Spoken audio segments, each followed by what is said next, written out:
ಸುಂಟಿಕೊಪ್ಪದಲ್ಲಿ ಮಳೆಯ ಆರ್ಭಟ ಹೆಚ್ಚಾಗಿದ್ದರೂ ಮುಸ್ಲಿಂ ಬಾಂಧವರು ಮೊಹಮ್ಮದ್ ಪೈಗಂಬರ್ ಅವರ 1501ನೇ ಜನ್ಮದಿನದ ಪ್ರಯುಕ್ತ ಈದ್ ಮಿಲಾದ್ ಹಬ್ಬವನ್ನು ಶಾಂತಿ ಹಾಗೂ ಸೌಹಾರ್ದತೆಯ ಸಂಕೇತವಾಗಿ ಸಡಗರ ಸಂಭ್ರಮದಿಂದ ಆಚರಣೆ ಮಾಡಿಕೊಂಡ್ರು. ಮಳೆಯಿಂದ ಲೆಕ್ಕಿಸದೆ ಸಣ್ಣ ಪುಟ್ಟ ಮಕ್ಕಳು, ಯುವಕರು ಹಾಗೂ ಹಿರಿಯರು ಶೋಭಾಯಾತ್ರೆಯಲ್ಲಿ ಪಾಲ್ಗೊಂಡ್ರು.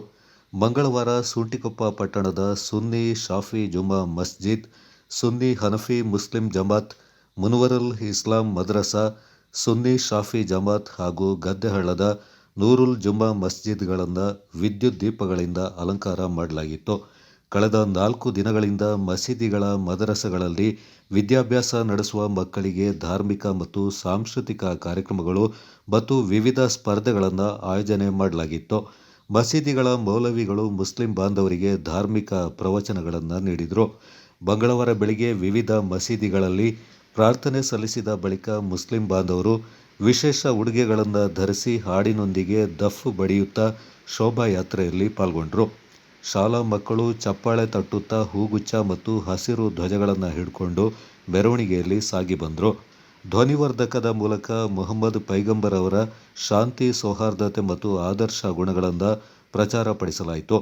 ವಾಹನಗಳನ್ನು ಕುತುಬಿನ್ನಾರ್ ಸೇರಿದಂತೆ ವಿವಿಧ ಅಲಂಕಾರಗಳಿಂದ ಸಿಂಗಾರ ಮಾಡಲಾಗಿತ್ತು. ರಸ್ತೆ ಬದಿಯಲ್ಲಿ ಮುಸ್ಲಿಂ ಮಹಿಳೆಯರು ಗುಂಪು ಗುಂಪಾಗಿ ನಿಂತು ಶೋಭಾಯಾತ್ರೆಯನ್ನು ವೀಕ್ಷಿಸಿದರು. ಸಾರ್ವಜನಿಕರು ಶೋಭಾಯಾತ್ರೆಯನ್ನು ಸಂಭ್ರಮದಿಂದ ವೀಕ್ಷಿಸಿದರು. ಸುಂಟಿಕೊಪ್ಪ ಮುಸ್ಲಿಂ ಜಮಾತ್ನ ನೌಷದ್ ಜುಹಾರಿ, ಸುನ್ನಿ ಹನಫಿ ಮುಸ್ಲಿಂ ಜಾಮಿಯಾ ಮಸೀದಿಯ ಮೌಲಾನಾ ಜುಬೇರ್ ಅಜಾರತ್, ಸುನ್ನಿ ಶಾಫಿ ಜುಮಾ ಮಸ್ಜಿದ್ನ ಧಾರ್ಮಿಕ ಮೌಲವಿ ಹಾಗೂ ಗದ್ದೆಹಳ್ಳದ ನೂರು ಜುಮ್ಮಾ ಮಸ್ಜಿದ್ನ ಅಬ್ದುಲ್ ಅಜೀಜ್ ಸಕಾಫಿ ಅವರು ಮೆರವಣಿಗೆಯಲ್ಲಿ ಪಾಲ್ಗೊಂಡು ನಂತರ ನಡೆದ ಸಭಾ ಸಮಾರಂಭದಲ್ಲಿ ಧಾರ್ಮಿಕ ಪ್ರವಚನ ಹಾಗೂ ಆಶೀರ್ವಚನವನ್ನು ನೀಡಿದರು.